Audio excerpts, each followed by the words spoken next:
I think for people wanting change, I think the most important thing is to get involved and speak to other people that feel the same, and then organized in terms of, writing to your MP, doing campaigns. That I think that's a really effective way to come together.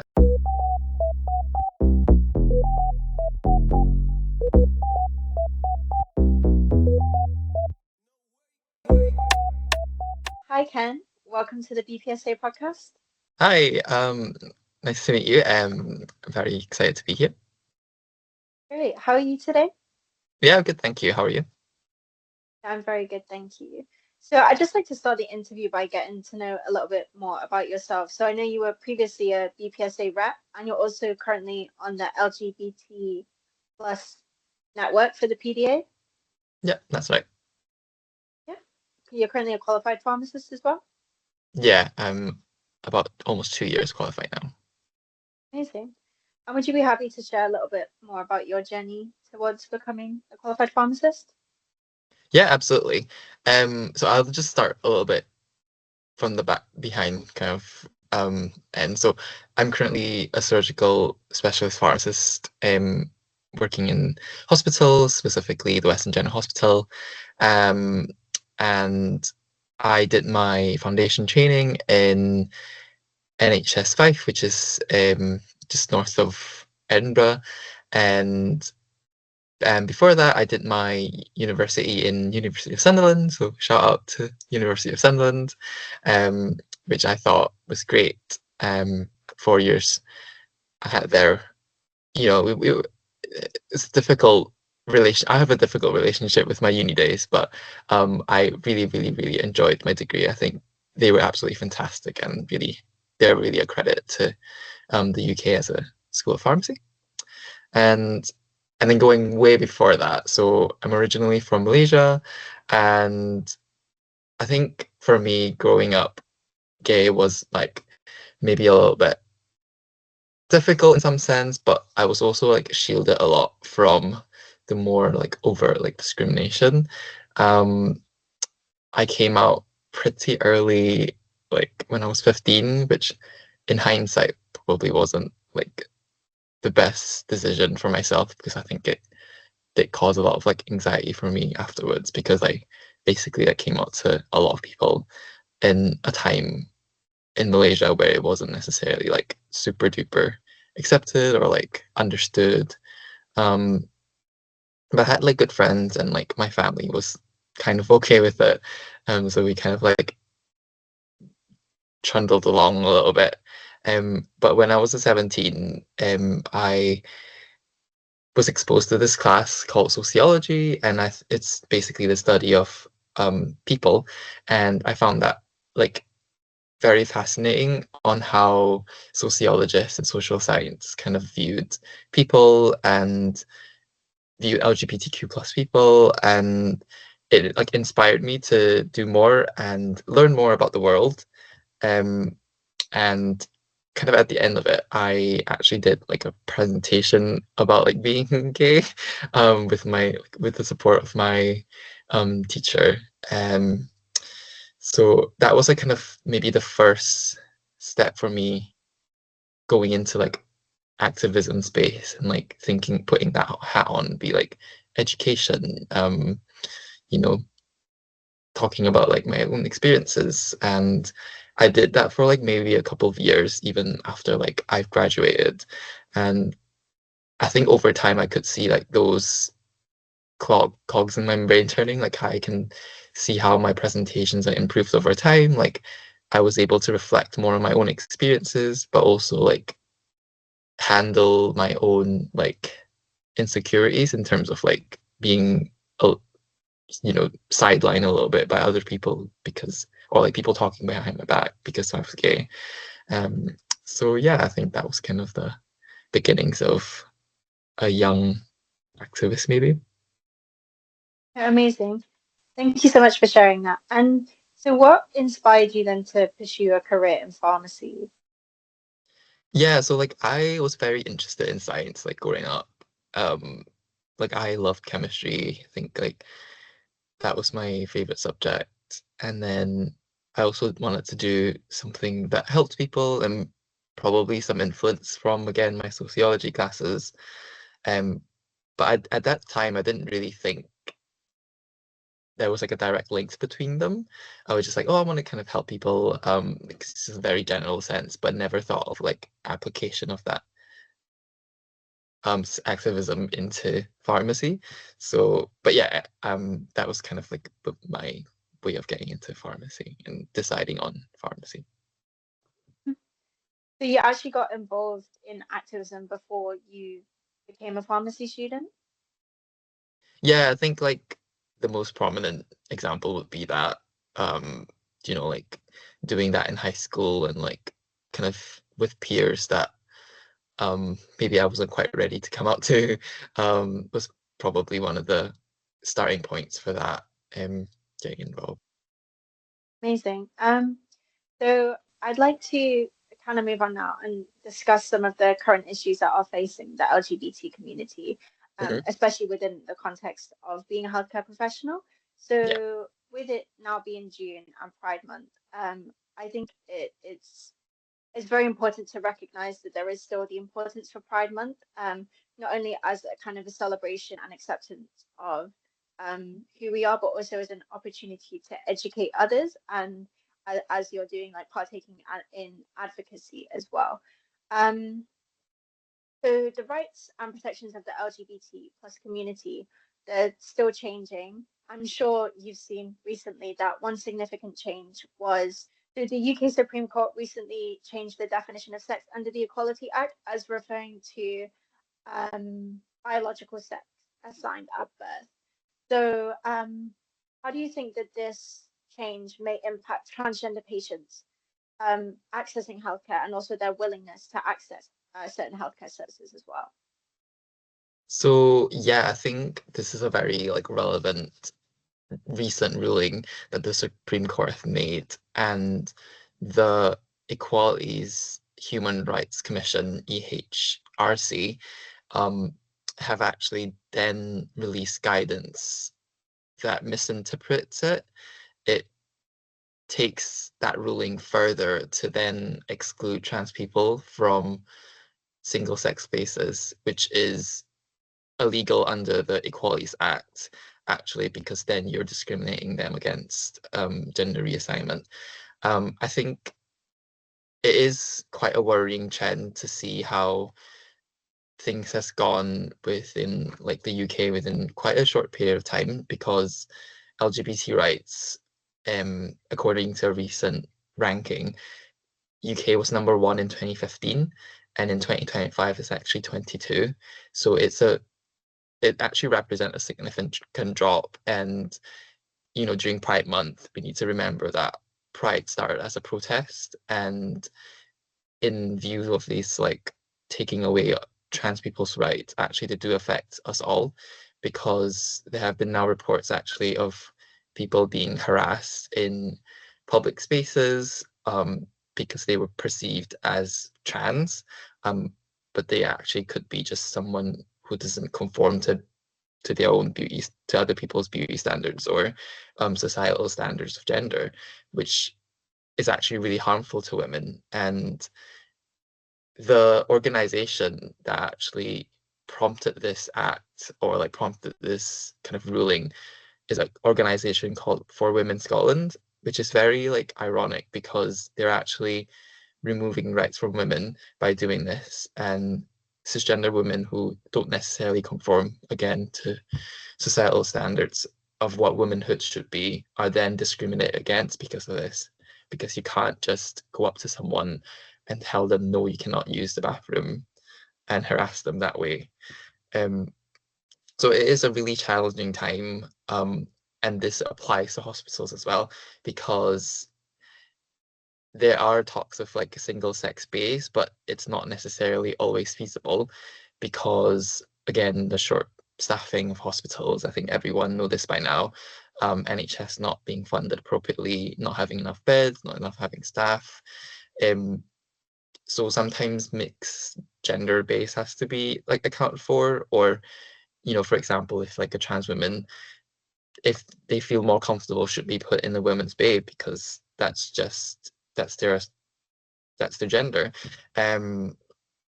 And yeah, I think overall this ruling is a step backwards from modernizing the Equalities Act, actually, because I think that act could be revised in current times because of understanding with like maybe gender reassignment isn't like the best term anymore. Saying someone's like just gender would suffice in this manner. And yeah, and like kind of recognizing non-binary identities would be great as well for like the Equalities Act to be kind of updated. But yeah, it's overall quite a worrying trend, and I think pharmacists should be thinking of this and like advocating for their patients if they see this happening, in community pharmacy or in hospital. We should be advocating for trans patients and making them comfortable and um, making sure that we adhere to the GPHC standards for patient-centered care. Yeah, of course. And I recently read as well that I think 59% of the UK voted in support of this decision as well, which I personally thought was quite a shocking statistic. Mhm. You kind of talked about like the importance of pharmacists still remaining to advocate for transgender patients like during this time. Do you think in terms of advocacy that there's anything specific that pharmacists could do to kind of help attempt to shift this public opinion? Yeah, I think maybe a couple of things. So I think one of them is definitely education. So I think pharmacists really need to educate ourselves first. I think that's the most important thing. Um, for my own journey, like I've done the LGBT plus MPharm campaign previously, and that was an attempt to like making sure that an MPharm program has embedded kind of LGBT plus inclusive education and understand that LGBT plus people have different health needs, but also experience health inequalities, um, and how to like kind of advocate for them in like an equitable way. Um, so yeah, I think education is really important, and we are also like kind of the experts in the medicine. So if you're using medicines, like for example, um, hormones for trans patients, then you really should know like how it kind of works, and you should know because we will encounter this day in day out in pharmacy, and applying that to just this patient group I think is really important. Um, so that's one, I think education. Two is maybe finding your voice because I feel like people are scared to speak out and like they are worried, but in fact actually a lot of people have the right heart, actually like their heart is in the right place, and they kind of just need to like utilize that voice and that like cultivate that confidence to stand up for people even if they're not in the room. And maybe that's the most important thing, that you stand up for people who can't necessarily do that for themselves sometimes. And following on from that, you did mention being aware of certain medications that transgender patients might be taking. In December of last year, it was announced that there would be new restrictions coming in on place on the prescription of puberty blockers for um, patients who are under 18. How do you think that that might impact transgender individuals? And what kind of role can pharmacists play in supporting their transgender patients during this time? Yeah, so I'm not gonna mince my words that this single act will be remembered in history as one of the most significant anti-trans acts because the British government has put a ban on puberty blockers for trans patients, especially trans adolescents and children, and then the Labour government has subsequently made that ban permanent. And this is in the light of the CAS review, which has looked into the evidence for puberty blockers or gonadotropin analogs, and to say that they aren't safe. and or effective for helping trans patients in their transition or gender affirming care. It is really significant because overall the scientific community disagrees, and it does say that the GnRH or puberty blockers, in short, are safe and effective. They have side effects as any medication do, but the risk is so small that the benefit far outweighs the risk, in that trans people get to live their lives and get to experience gender euphoria, which is a thing that commonly people forget to think about when it comes to studies like this. And calling it a study as well is quite a reach because there's been numerous articles that has systematically revised on what the CAS review has done and dismantled its arguments really effectively because, yes, there isn't much evidence in terms of numbers because trans healthcare is not very studied subject because it doesn't get much funding. So that's the first problem.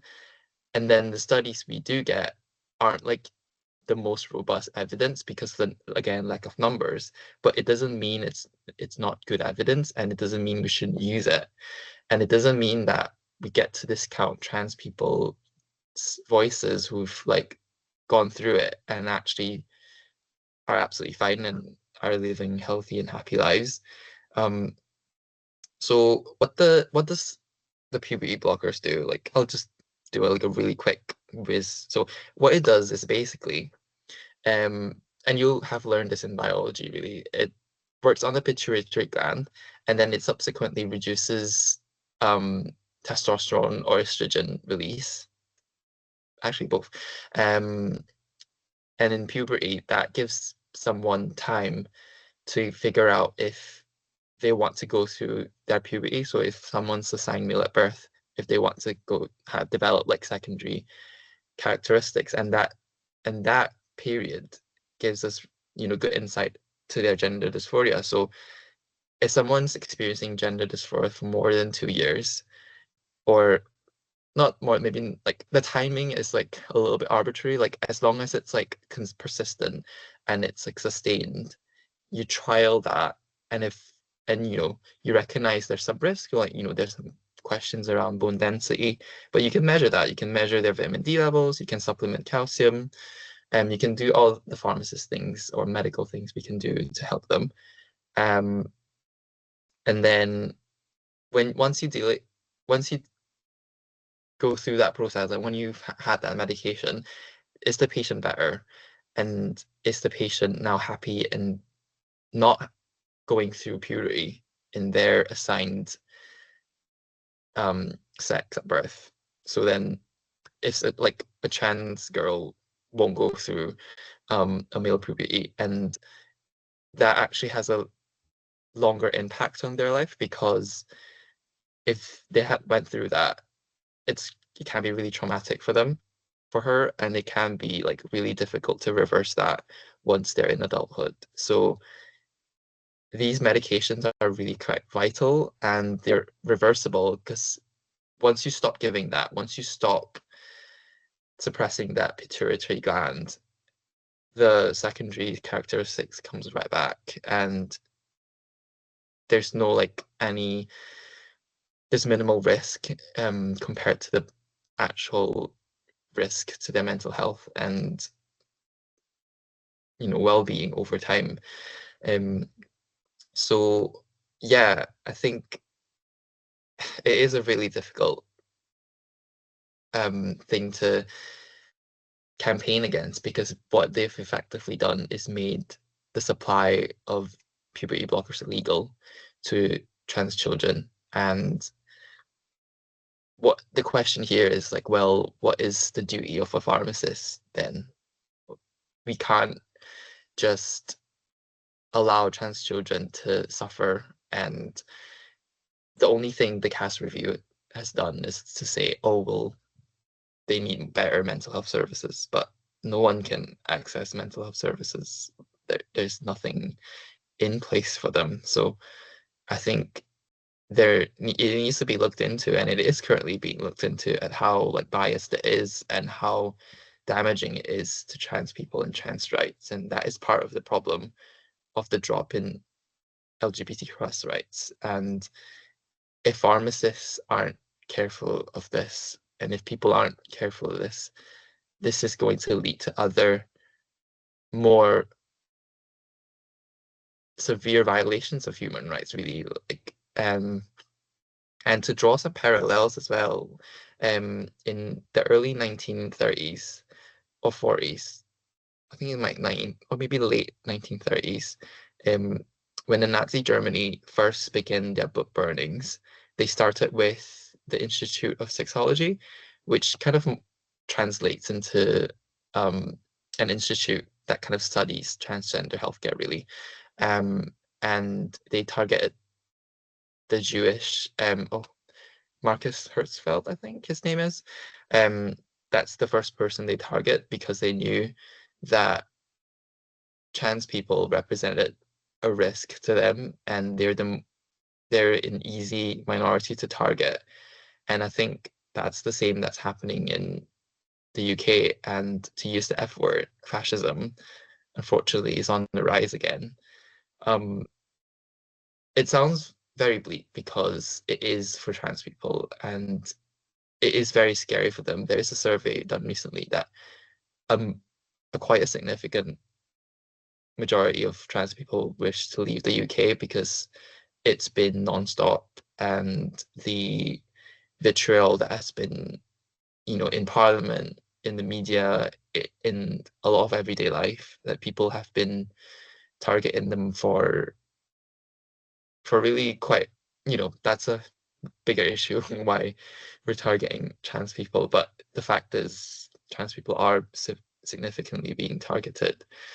As pharmacists, I guess it's our duty to understand what is harmful and what is not. And if anyone listening to this podcast, and if you feel like you disagree with me, please look up resources and of why GnRH is being used and trans healthcare, and why is it the first line in a lot of cases for trans adolescents in other countries, except our own, where there's been consistently political and everyday transphobia. So yeah, I hope that the listeners will have a think, especially pharmacists, to have a look and reflect on what is happening to trans people right now.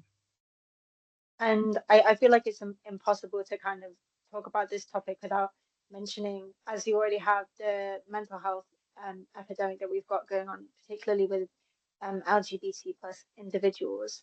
Um, and I'm sure that with these new rulings that may not help this issue. The last topic that I wanted to talk about. I know you did an interview with us a couple of years ago about conversion therapy, but it is still a big topic of discussion right now. And it is still currently legal as of June 2025, despite the government promises to introduce a more comprehensive ban. Um, I read recently the other day that there is an expectation that a draft bill may come out, but has not yet passed. What does the fact that conversion therapy is still legal, what does that mean for LGBTQ plus people right now? And what can we do as students who are interested in advocacy to help support a more comprehensive ban? Yeah, unfortunately, that conversion therapy or conversion practices are still legal in the UK. And it is basically a harmful and damaging practice that um, forcibly gets people thinking they're not LGBTQ plus, basically, and to instill the fact that that is wrong and they shouldn't feel like that. Um, so yeah, I think for people wanting change, I think the most important thing is to get involved and speak to other people that feel the same, and then organized in terms of, writing to your MP, doing campaigns. That I think that's a really effective way to come together as like an organization or as a group of people, with your uni or with the RPS, with the BPSA, with the PDA, etc., with the GBJC. And I think it's good that with conversion therapy, I think all of the like pharmacy organizations do agree that it is harmful and it is damaging. And if we do see it, that we need to report it because it is a harmful process to LGBTQ plus people. Um, and I think it says a lot about like why are people trying to access these practices? Is it a lack of kind of a space for people who are questioning or like a safe space for them and going through that process of, you know, if I was a questioning like gay person, like, how would it be like to date another guy? Because I don't know. And but my mom told me that she doesn't think this is right. So she said like she knows like a pastor that could help me, and it's all under the guise of helping, but in fact they don't do that. They don't help you, give you that space to become yourself or give you the tools to do it safely. So like, learning about consent, learning about healthy relationships, boundaries, recognizing like abuse, that those are really important things that should be more widespread and like could be really embedded in a lot of curriculum. And I think, when we say like, oh, sex education, but it's kind of broader than that. It's like kind of almost like well-being education, like how to be a normal functioning adult with normal kind of healthy relationships, really. And I think that's currently quite lacking in education, um, more generally, I think. No, yeah, definitely. I wanted to close the interview on a more positive note and kind of have a discussion about what potentially a more inclusive future would look like in pharmacy for LGBT plus individuals. Um, yeah, I think like the the world is changing in a lot of bad ways, as we've mentioned. But I do think that going like just like personally, going on this journey, I do feel like people are also like supporting me, and this is something that I'm quite not used to. But I'm very like very, very glad for people who do, and I hopefully don't take that for granted because it's important for us to make our voices heard and making sure that the future is the better one that we've left it. And honestly, like I feel like with the BPSA and like a lot of kind of student reps, I'm so incredibly impressed by like how um open to change you guys are and how willing to learn, but also like that compassionate heart. Like I can see it, like that attitude is really, really something that gives me a lot of hope. And we can do it. I think change can be made. I think working together to participate in like campaigns, like going to protests, is something that absolutely we can do. And thinking of like what the pharmacists can do, we've absolutely like evolved clinically as a workforce, and I think that gives us a lot of say, and like people do like recognize us how important we are, and that again helps. If we campaign for something, it's that much more powerful because we know what we're talking about. We've now like everyone in 2025, 2026 are coming out as prescribers. We're just so much more clinically trained and now even more involved as well with like what's going on in the world and within the healthcare system as well. I think we're contributing way more, and our standing with the general public is also way better. So I think there is definitely a ray of light, and we definitely need to work towards that and work together to um plan for like a better future. Mhm. No, I'm glad that that's something that you've noticed because I think I've noticed that too as well with how switched on some of the pharmacy students are in their advocacy and their kind of work as a representative. So yeah, I'm glad you've seen that as well. And my last question for you, what's the best piece of advice that you've got for pharmacy students? So learn your history. I think that's really important. Really, really learn about history. Learn about ethics and philosophy. I think that's really important as well. Not like too much, like going into nitty-gritty, but like, I think just generally like scientific ethics and like really thinking about that. Challenge yourself and others. You know, I think challenging yourself is like maybe the first move for like advocacy. Being able to reflect on other people's views, to think if you're right, looking at other sources as well, like reading wider and limit screen time, which I can do.